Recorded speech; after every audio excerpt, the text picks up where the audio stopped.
Hello and welcome back to the channel. She was good, I still left. This is the story of my Sisterlocks consultant and why I left even though she was good. Now I'm going to take you back to a photograph that we shared, and before I continue, this is going to be a positive story, so I just wanted to share that. I'm going to take you back to a photograph which we'll put on screen.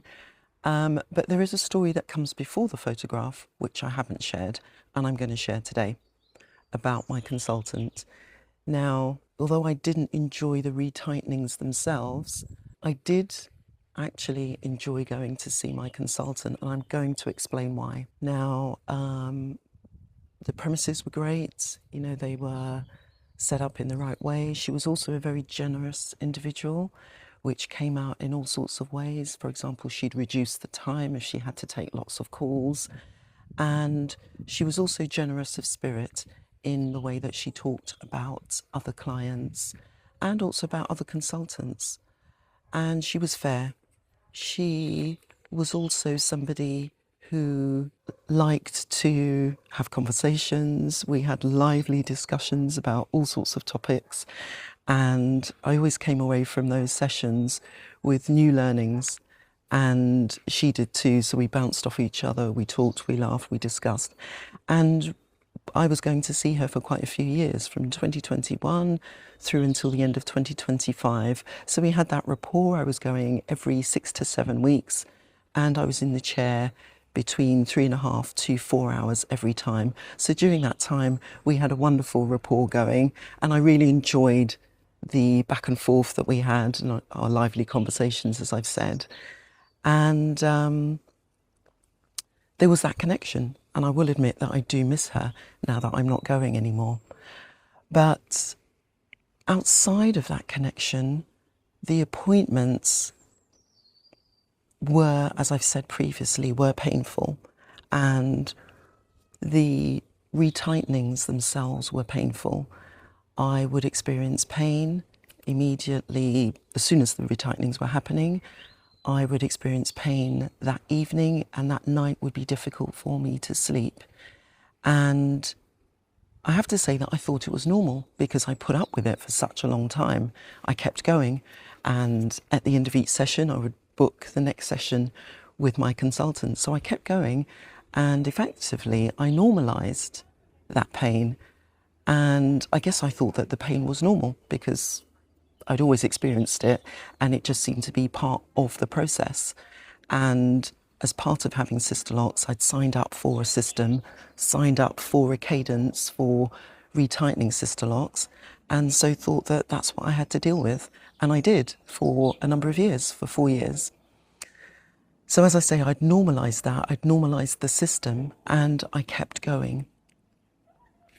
But ideas were starting to form in my head, and I had investigated during the time I was still with her.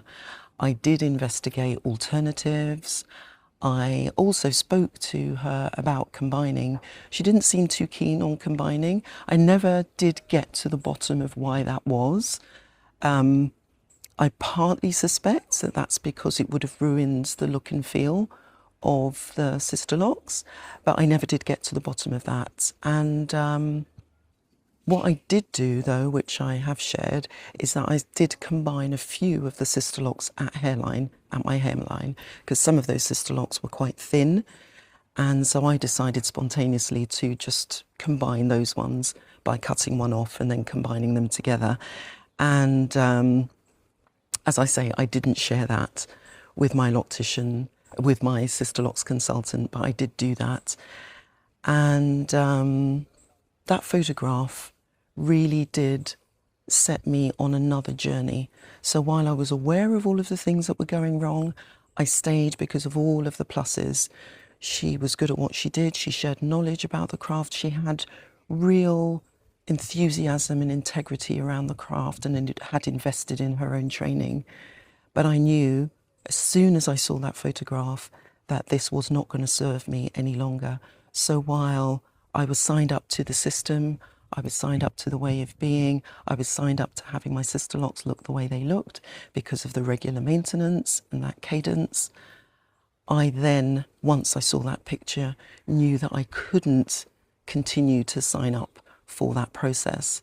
And on the one hand, there was the system that I was loyal to, but then on the other hand, my body, my scalp were telling me something else. There was my consultant who I was loyal to. I liked spending time with her.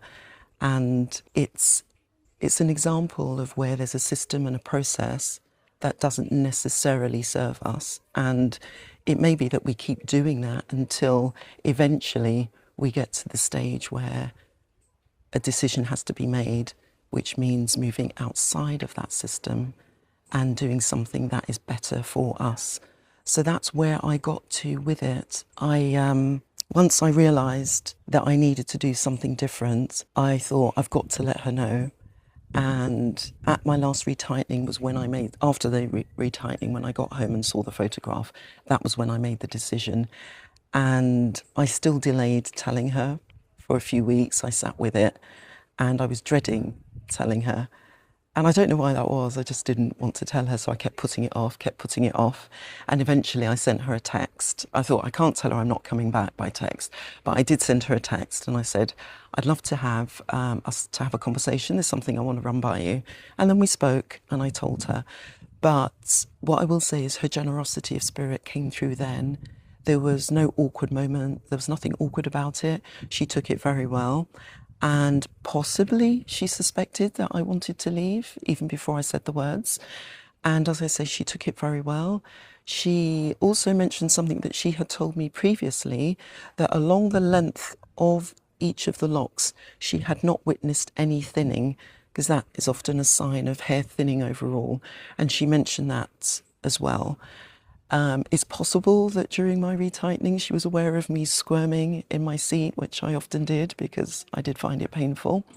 But as I say, she took that very well when I said that I no longer wanted to come for my retightenings.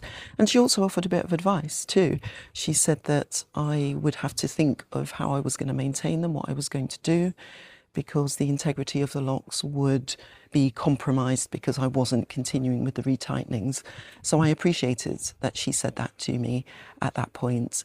And, you know, we left on good terms. There was no hard feelings or anything. As I say, she took it well.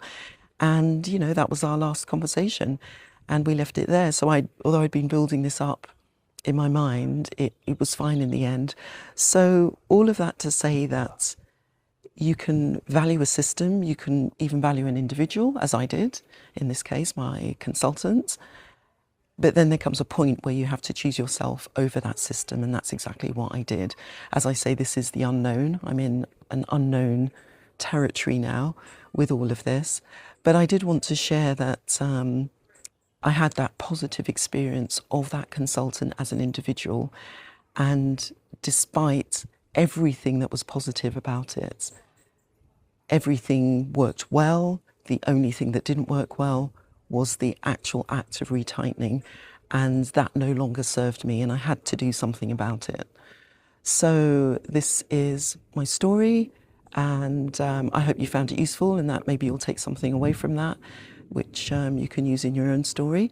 And as I say, I'll be sharing more nuggets as we go along with this combining journey. And thank you for being here. Please like, share, comment and subscribe if you're not subscribed already. And I'll see you in the next one. Until then, bye.